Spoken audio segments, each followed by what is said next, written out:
Hey guys, today I want to talk about a popular topic on YouTube these days in the fitness community, based on the time of year it is, and that is tracking during the holidays, okay?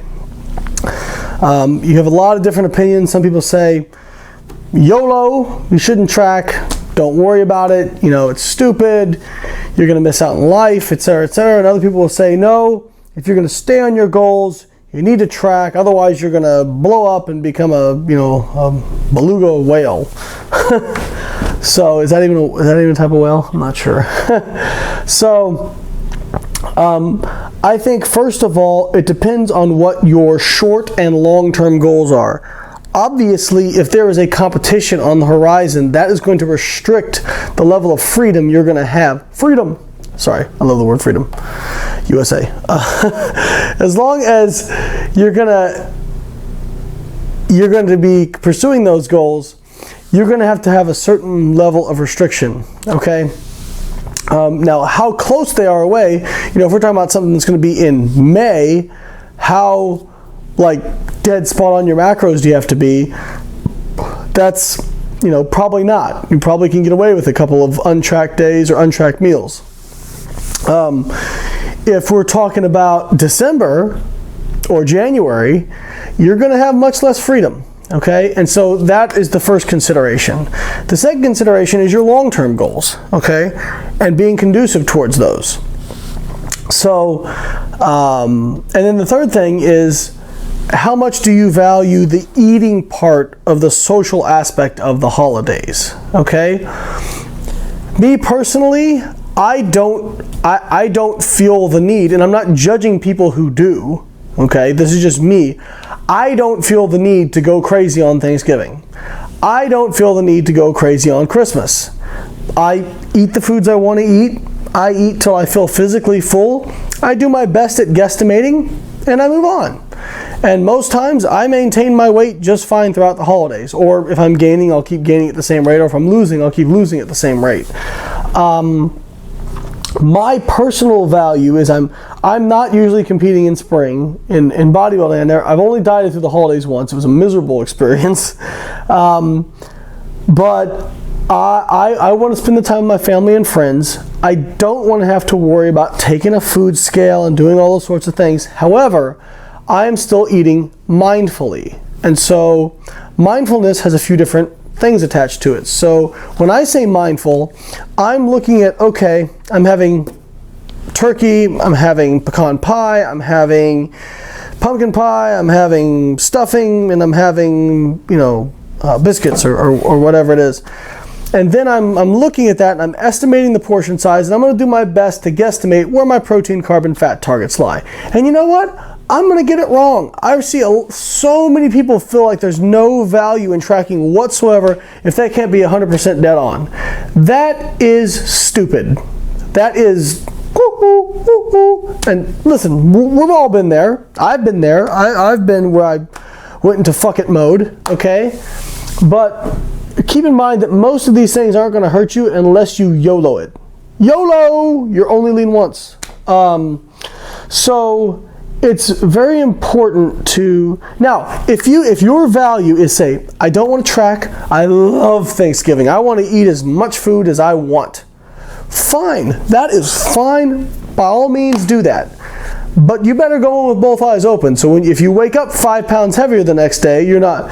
What I see most people do is they say, I don't want to track, I want to eat whatever I want. And then they act shocked when they wake up the next day and they've gained body fat. Oh my God, how could this happen? I feel so bad. Well, of course it happened. Of course it happened, all right? So, again, if your goal, if you say, I don't give a damn if I gain a couple pounds of body fat, I want to eat what I want to eat. Dude, right on, do what you want. I'm a libertarian, do what you want.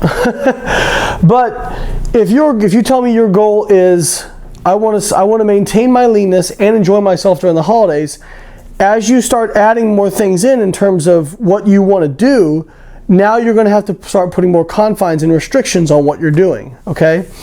For those of you who kind of want to lightly track during the holidays, but you have no idea what's in stuff, because a lot of the stuff's homemade, What I recommend, I've gotten so good at tracking over the years that literally I cannot have a food scale for, like when I was in Australia for 3 weeks earlier this year, I didn't have a food scale for weeks, and I was eating out 2-3 times a day, and I actually lost weight. And I felt like I was eating a lot. I actually lost weight. So I'm good enough that I can maintain, lose, or gain based on just estimating, because I've been doing this for so long. But if you're not that comfortable, you're not at the deep into flexible dieting pool, as Eric Helms would call it, maybe what you can do is you look up the dishes that you're eating. So you look up a pecan pie, see what look it up on My Macros Plus or MyFitnessPal or whatever, and see, okay, what does an on average slice of pecan pie have? Okay, and don't pick on MyFitnessPal. I actually wouldn't recommend using MyFitnessPal, because people can manually enter it, and you'll bring up things like, I remember one time a slice of lasagna only had 200 calories, and it was 30 grams of protein and 10 grams of carbs and 10 grams of fat, and there's no friggin' way that's true. So I prefer My Macros Plus. I think it's more accurate. Or even the USDA's, the government food database, is really good. It's not as interface isn't as user friendly, but it's really, really accurate. So get an idea like what these foods have in them based on the averages of what you see out there, and then track that way, okay?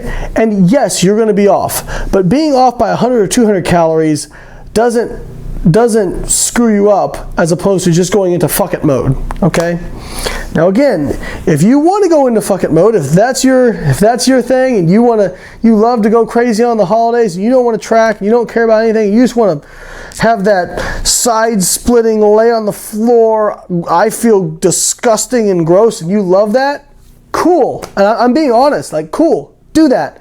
But understand what comes associated with that, okay? And also, if you have goals in physique or performance, you may be slightly impeding those goals, and so those are goals that you're going to have to weigh, all right? And I guess what I'd say at the end of it, there's no right and wrong way to do this, okay? But you just need to go in mindful and say, okay, what do I want? What are my goals, short and long term, and what is going to be the most conducive thing to getting me to those goals? If you say, I'm not competing for another year, I'm in the off season, I don't care if I gain some body fat, I just want to really enjoy myself these holidays, totally fine. Nothing wrong with that, okay? But usually you get people in the opposite, like, well, I really like to maintain my leanness, but I want to eat whatever I want. Well, guess what? I'd love to take a crap and have $1 million come out, but it's not going to. So you need to understand that there's constraints on what you're going to do, all right? So I hope that's been helpful, guys. For dietary advice, I'd recommend checking out my website, biolane.com. And for coaching, I would check out avatarnutrition.com, which is my automated service that I help design the algorithm for, that gives you macronutrient recommendations based on your body type, goals, metabolism, all these different inputs, and then adjust them as you progress based on how your body responds. And so it basically is like an automated coach for $10 a month, and it's super slick, and a lot of people love it. We've got about 7,000 members, so please check that out. All right, guys, I'll catch you next time.